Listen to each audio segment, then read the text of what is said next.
你話奇唔奇？美國有一座山啊，係用粵語粗口命名嘅，叫做 Tunama 山，英文係 Tunama Peak。呢座山咧就喺美國加利福尼亞州嘅國王峽谷森林公園裏邊啊，高3000幾米。咁啊，每年咧成千上萬人去爬呢座山嘅喎。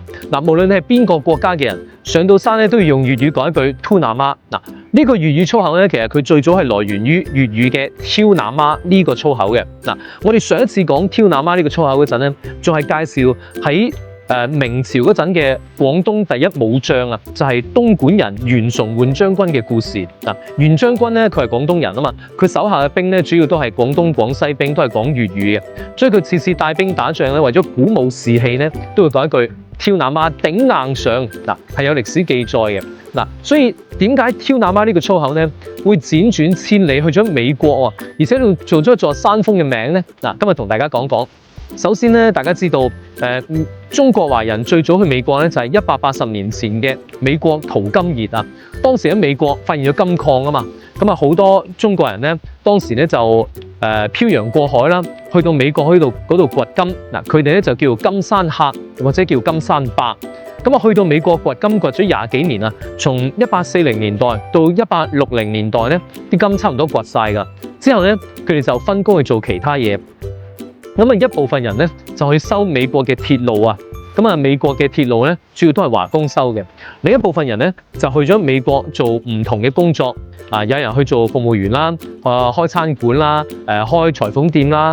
咁啊有一啲人咧就去咗農場牧場嗰度去做牧羊人同埋做廚師。嗱，點解要做牧羊人咧？因為喺嗰個時代咧養羊啊係好揾得錢嘅，因為羊毛咧可以賣出去啊，可以整衫啦，羊毛衫啦。咁啊，羊肉咧可以去做羊扒，咁啊羊奶咧又可以攞嚟飲喎，所以嗰陣養羊嘅成本咧係好低，利潤好高。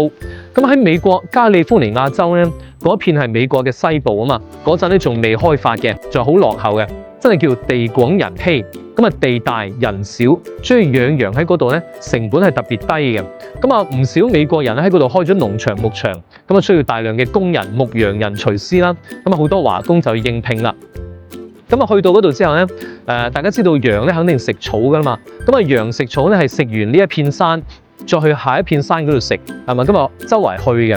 咁啊，因為喺嗰邊咧，嗰個挑那媽山呢座山咧係好高啊，所以尤其係冬季咧，咁啊啲草咧特別肥美嘅。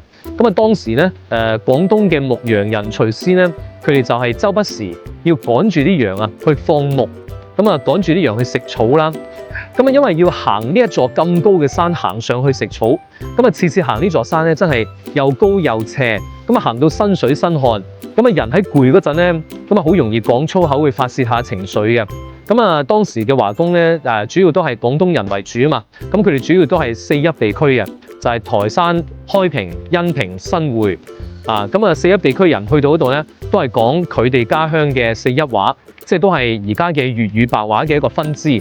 咁啊，佢哋圍埋一齊放羊啦、行山啦，跟住辛苦嗰陣就呻翻兩句，就會講粗口，就講挑那媽、挑那媽、挑那媽。咁啊，同行咧就有美國嘅探險家啦，美國嘅其他工人啦。咁啊，聽到點解次次呢啲華工都要講呢個挑那媽咧，覺得好得意啊！跟住佢哋聽唔明乜，但係覺得挑那媽呢3個字咧真係好順口嗱，挑那媽、挑那媽好順口。咁啊，當時就係美國探險家，佢就記咗落嚟，就話華工將呢座山稱為 Tunama Peak，Tunama Peak。跟住咧就呢座山咧，佢有一片好大嘅湖啊。咁啊，華工將呢片湖稱為 Tunama Lake，Tunama Lake。咁啊有一條小路嘅喎，小路嘅英文叫 trail 啊嘛 ，trail 啊。咁啊呢條小路叫 Tunama Trail，Tunama Trail。呢3個名就記咗落嚟，就將佢寫咗落呢個當地嘅一個地方志裏邊。點知咧就俾美國嘅內華達山脈史又叫內華達地方志咧，就將呢個名收錄咗入去，變咗官方名喎，變咗真嘅官方名喎。從1860年代150年前用到而家嗱。咁啊呢座山咧，因為佢係風景好靚啦，而且比較斜，所以唔少登山嘅人咧都中意登下呢座山鍛鍊身體啊。咁啊勇攀高峰啊嘛，好意頭啊嘛。咁啊，去到2002年啦，有一個廣東喺美國出世嘅廣東華人嘅後代，咁啊佢係未返過中國嘅，但係佢屋企都係講粵語嘅喎，咁啊，佢係有一次咧爬呢座山，咁啊爬到上山之後咧，其實佢唔知呢座山點解叫 Turnama Peak 嘅，佢唔知㗎。咁啊上到呢座山之後咧，佢又話：唉，卒之上到嚟啊，即係 Turnama真係好辛苦啊！誒，點解呢個 Turnama 同呢座山嗰個名 Turnama 咁似嘅？佢又講咗幾次 Turnama，係，因為佢就係41廣東人嘅後代，佢就係講 Turnama 3個字嘅。佢老豆又係咁講，佢阿爺又咁講，跟住咧佢就忽然間領悟咗，原來呢座山嘅 Turnama 嘅名就係我哋41話 Turnama 嘅名係一模一樣嘅喎。佢真係覺得好有趣，跟住咧佢就企到山頂大聲嗌咗一句 Turnama， 我終於上到嚟啦 Turnama。跟住佢就將呢件事咧就拍咗個視頻，跟住又寫咗篇博客就發咗上網啊，發咗上網，跟住之後咧。呢件事就傳咗出嚟啦，咁喺網絡發酵啦，咁好多華人咧喺美國華人都知道，哇！呢座山 Turnama 原來係華人祖先幫佢起嘅名喎，咁我都要去尋下根先。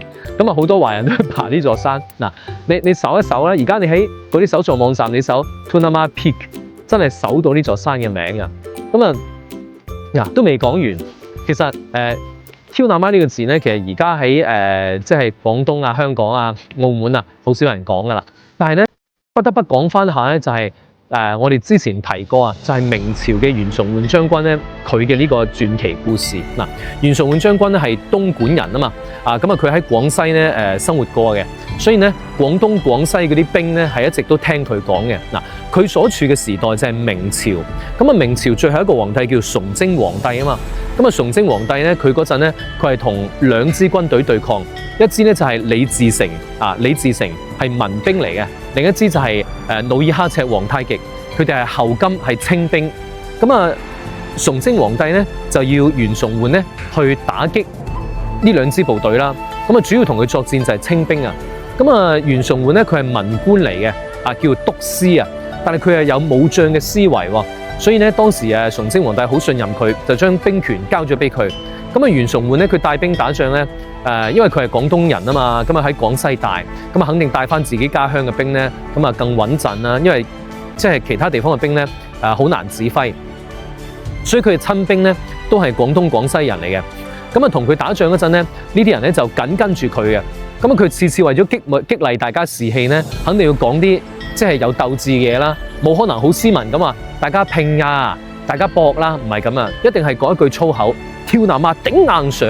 嗱，Turnama係一句語氣助詞，並唔係真係要去做乜嘢，係一個語氣助詞。咁啊，頂硬上咧就係粵語好地道一個講法，即係再辛苦都要完成，就叫頂硬上。嗱，咁啊喺我哋而家嘅廣州或者香港咧，好少人講 Turnama 頂硬上，一般係講咧有一句俗語啊，即係我哋嗰陣長輩成日講嘅咋。鬼叫你窮啊，頂硬上啊！鬼叫你窮啊，頂硬上。呢個就係以前嘅好多打工一族講嘅説話。咁而家冇乜人講噶啦。但係咧喺袁崇煥嗰個時代咧，Turnama 頂硬上咧係佢帶兵嘅一個口號。嗱，所以以前咧喺東莞嘅嗰個袁崇煥將軍紀念園咧，佢有個雕像係佢騎住一匹馬，英明神武，下邊咧就係用英文同埋中文寫兩行Turnama 頂硬上，跟住英文就係寫 F 開頭。咩嘅大家可以睇一睇啊！嗱，我唔方便講嘅，呢個係真係有嘅，只不過當時呢個照片咧，俾太多人轉發啦，後尾官方咧迫於無奈啊，唯有將呢個下邊嘅嗰個英文、中文字切咗佢，換咗佢啦。但係原來真係有呢個嘅。咁點解袁將軍嘅墓和祠唔喺廣東喺北京咧？因為佢咧喺北京嗰度係過身嘅。係好可惜嘅，因為當時咧崇禎皇帝啊，明朝最後一個皇帝，佢係一個好多疑嘅人。咁啊，當時咧佢又中咗計啊，因為當時滿清嗰邊嘅統治者係皇太極啊嘛。皇太極知道啊，如果佢打敗明朝，必須先除去袁崇煥。於是咧佢就用咗個反間計，就間接咁俾崇禎皇帝認為袁崇煥係滿清派過去嘅間諜。嗱，其實絕對唔係㗎啦。但係崇禎皇帝咧就中咗呢個計啊，就將袁崇煥將軍咧係將佢凌遲處死，死得非常之慘。但係袁將軍身邊嘅戰士都知道佢係冤枉嘅，咁就有袁將軍身邊嘅一個戰士咧，佢就將袁將軍嘅屍骨就收咗落嚟，跟住就埋咗喺北京嘅嗰個地方，就靜雞雞幫佢守墳，守咗300幾年，守咗300幾年，一直守到而家。而家咧嗰個墓和祠咧都仲喺度，都係佢嘅後代喺度守嘅。嗰個後代守墳嘅士兵係姓佘嘅，所以如果大家去北京出差或者旅遊咧，你可以搜一搜袁崇煥將軍墓和祠嗰度去祭奠一下佢，盡一份心意，因為佢真係我哋廣東人嘅大英雄。